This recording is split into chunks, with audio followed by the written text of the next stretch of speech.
अगर खुश रहना चाहते हो तो किसी भी ज़ाती हमले को अपनी तौहीन नहीं बल्कि करने वाले का घटियापन समझें।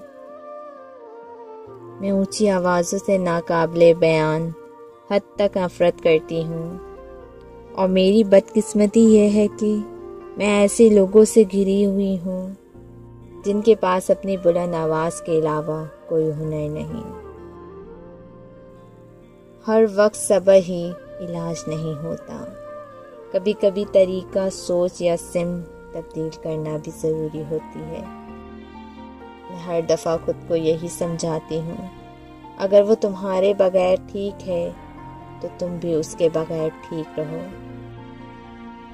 जैसा मूड हो वैसा मंजर होता है, मौसम तो इंसान के अंदर होता है।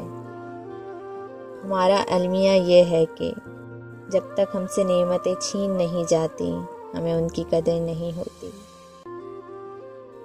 मैंने अपने दरवाजे के बाहर ये लिखा है, अपनी खुदगर्जी बाहर छोड़ कर आए, कोई मुझसे मिलने आया ही नहीं।